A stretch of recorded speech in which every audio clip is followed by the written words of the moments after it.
octubre de 1492, Rodrigo de la Triana, un marinero andaluz, a bordo de la Pinta, avistó tierra firme por primera vez.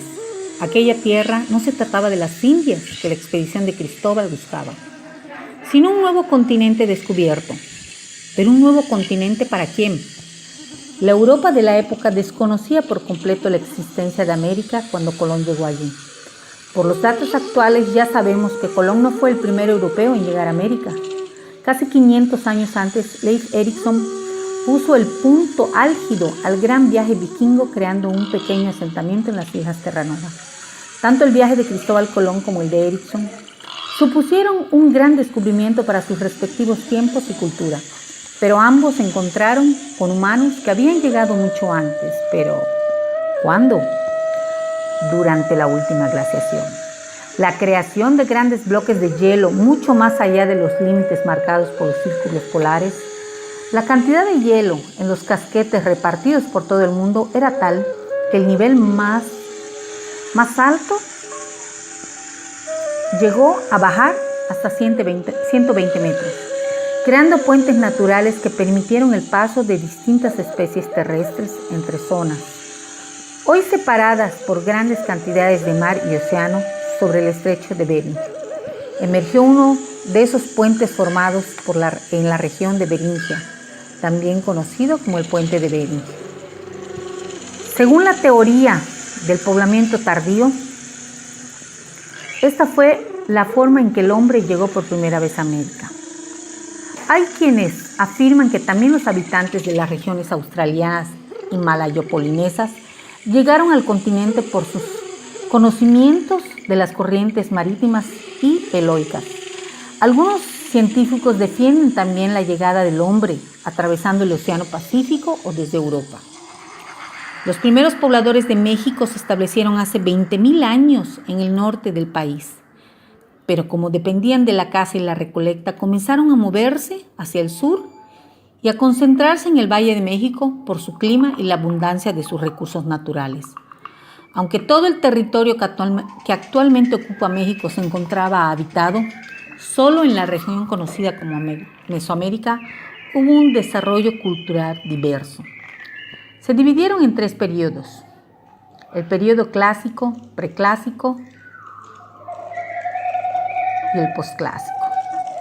Existieron la cultura teotihuacana, la maya, la tolteca, entre otras. Sin embargo, la cultura olmeca fue la primera que surgió en Mesoamérica. En la época preclásica, denominado como la cultura madre, porque ejerció influencia cultural en otras zonas, siendo un misterio la desaparición de este grupo. Se desvanecieron y nunca se supo más de ellos. Curiosamente, cuando los mexicas se convirtieron en una potencia hegemónica, decidieron cambiar su historia y comenzar a afirmar que el motivo de su peregrinación originaria era una orden que Huitzilopochtli les había dado. Esta misma divinidad, relacionada con la guerra, indicó a los sacerdotes mexicas que el éxodo terminaría cuando llegaran a un lugar donde un águila estuviera encima de una nopalera comiendo a una serpiente. Resultó que dicho lugar, según la leyenda, era México Tenochtitlan. Los mexicas lograron levantar el imperio más poderoso de la historia de Mesoamérica. Su existencia fue efímera si se le compara con otras culturas, y esto por la llegada del Imperio Español. En esta cultura la educación más importante era la que se impartía dentro de la calmeca, que significa hilera de casas, en donde se preparaban a los hijos de la nobleza para que estudiaran las artes y las ciencias, que se conocía la enseñanza fundamentalmente religiosa, pero todos la estudiaban en el Calmecac. Pretendían ser sacerdotes. Muchos de ellos recibían en esa escuela una educación que los preparaba para ocupar los más altos puestos a los que se tenía derecho. Los que hubieran estudiado en Calmecac eran los únicos que podrían tener esa prioridad. También existían en cada calpulli o barrio de la Tenochtitlan una escuela popular que tenía los principales objetivos de preparar a los jóvenes para la guerra. La disciplina era menos severa y los conocimientos que ahí se impartían eran menores.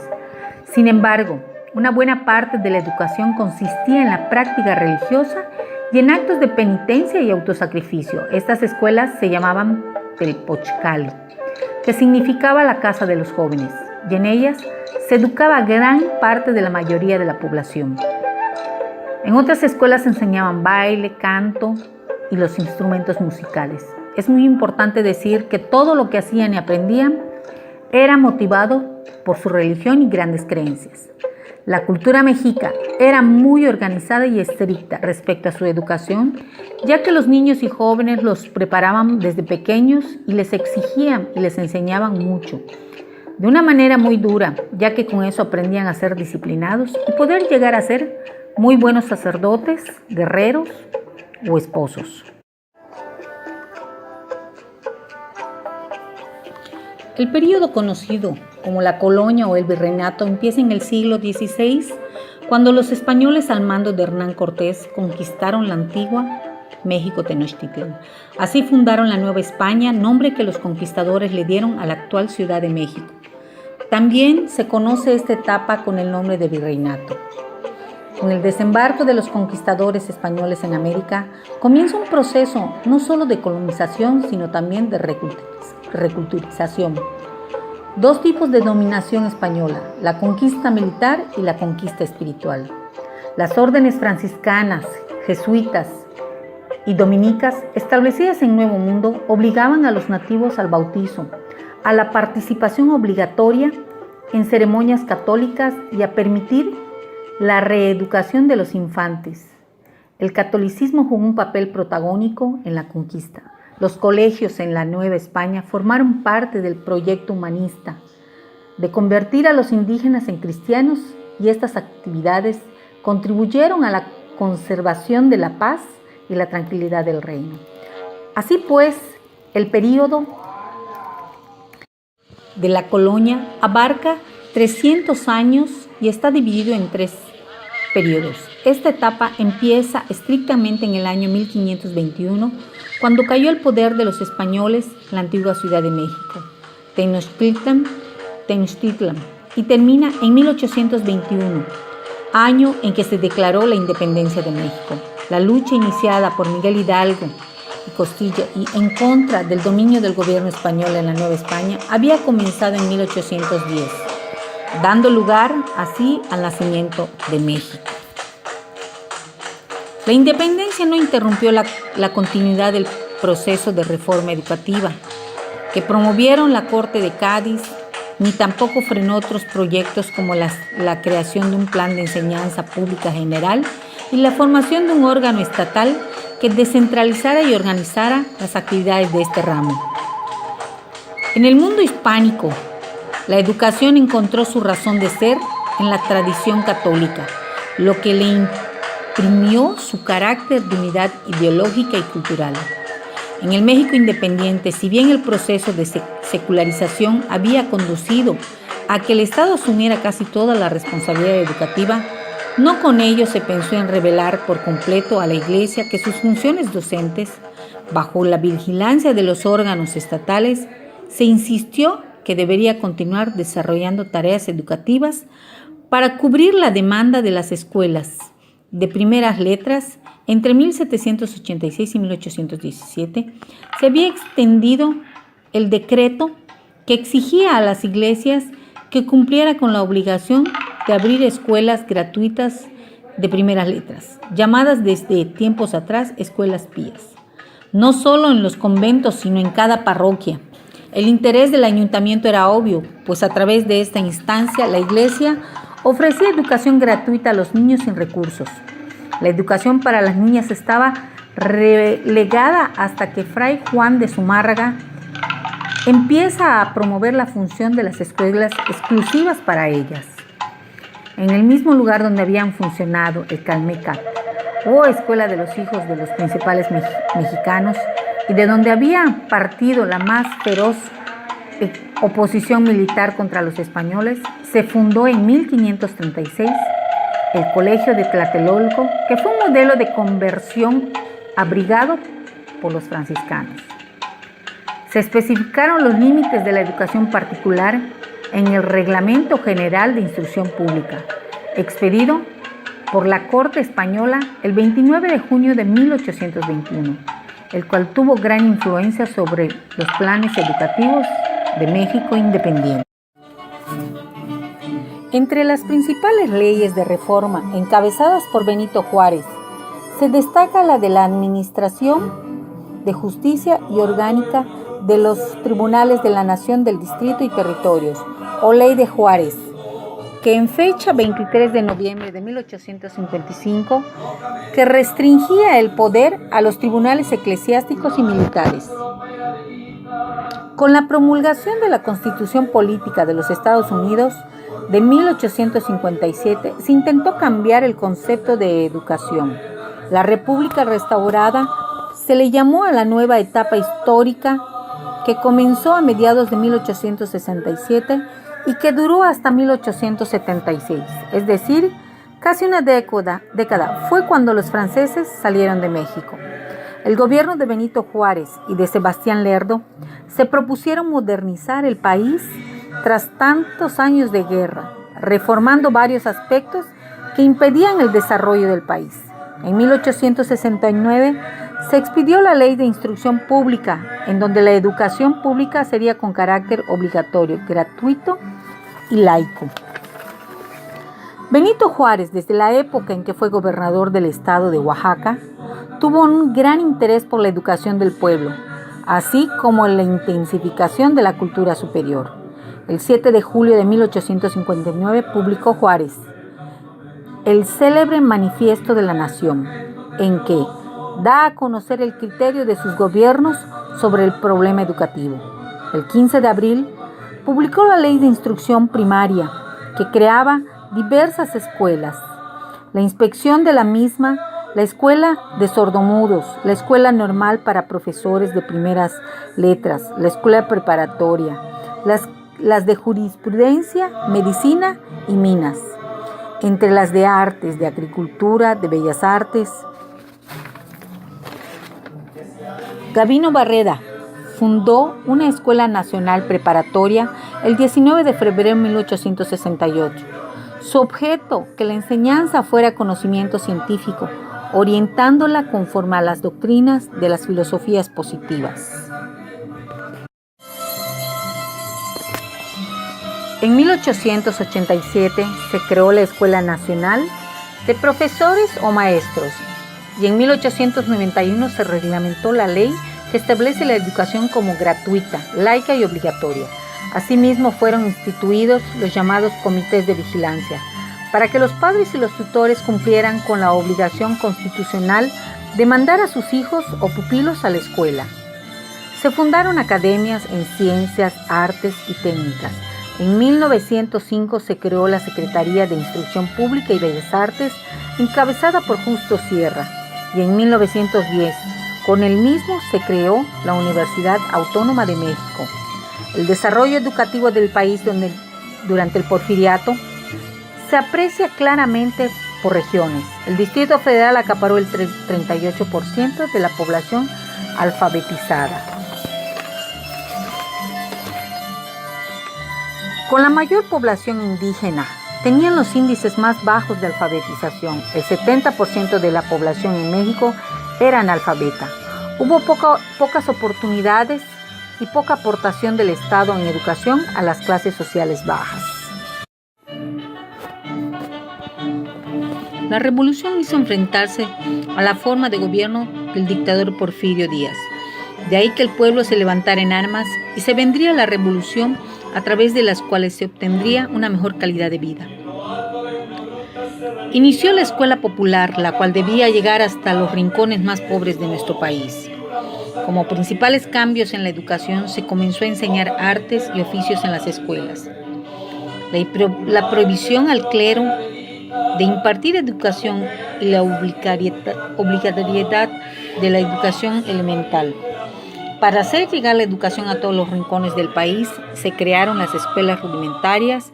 Para estas, la finalidad es la enseñanza para hablar, leer y escribir el castellano y ejecutar las operaciones fundamentales y más usuales en la aritmética. En la política educativa, Cada presidente ha aplicado diferentes. El general Álvaro Obregón restableció el 20 de julio de 1921 la Secretaría de Educación Pública, la SEP. Se propuso combatir el analfabetismo multiplicando las escuelas elementales y técnicas, fundando escuelas rurales, agrícolas. José Vasconcelos, nombrado secretario de Educación Pública, impulsó la educación en todos los niveles. Lázaro Cárdenas establecía que la educación impartida por el Estado debía ser socialista. Asimismo, ampliaba las facultades del gobierno federal tanto para controlar los distintos niveles del sistema educativo como para vigilar el funcionamiento de las escuelas particulares. Adolfo López Mateos, durante el gobierno, buscó mejorar la organización y funcionamientos de los sistemas educativos nacionales. Impulsó el rendimiento de las escuelas normales, impulsó la educación pública y en 1959 se estableció el libro de texto gratuito en las escuelas primarias. En 1983, Miguel de la Madrid presenta el Programa Nacional de Educación, Recreación Cultural y Deporte, que destacaba entre sus principales objetivos y políticas estratégicas para mejorar la educación, ofrecer un año de educación preescolar a todos los niños de 5 años de edad, descentralizar la educación y reformar los estudios de educación normal. El gobierno de Salinas de Gortari tuvo especial interés en la inversión y reforma del nivel de educación básica. Esto puede ser constatado en las diversas medidas que fueron incluidas en la Ley General de Educación de 1993.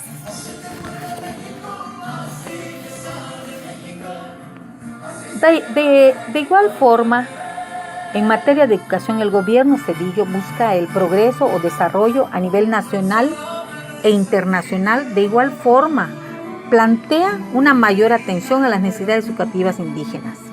La educación especial fue objeto de cambios, por lo que en 1995 se realizó el primer registro nacional de menores con algún signo de discapacidad y se impulsó la política de integración educativa, incluyendo por qué atenderá la diversidad, cultura regional, étnica y lingüística del país. La administración del presidente Calderón Hinojosa implementó la política educativa a partir del Plan Nacional de Desarrollo, el proyecto Visión México 2030 y el Programa Sectorial de Educación. Calderón anunció una serie de 10 puntos para lograr que el 100% de las escuelas del país se convirtieran en escuelas de calidad. Mencionando algunos: promover la creación de un fondo de financiamiento educativo para la formación básica con recursos de la Federación, estados, municipios y participación social. Actualizar y mejorar los contenidos curriculares y métodos de enseñanza enfocados al aprendizaje continuo y a la aplicación práctica de los conocimientos adquiridos. Garantizar la formación continua de los maestros y la realización de evaluaciones constantes y confiables del sistema educativo, así como otorgar mayor autonomía a las escuelas.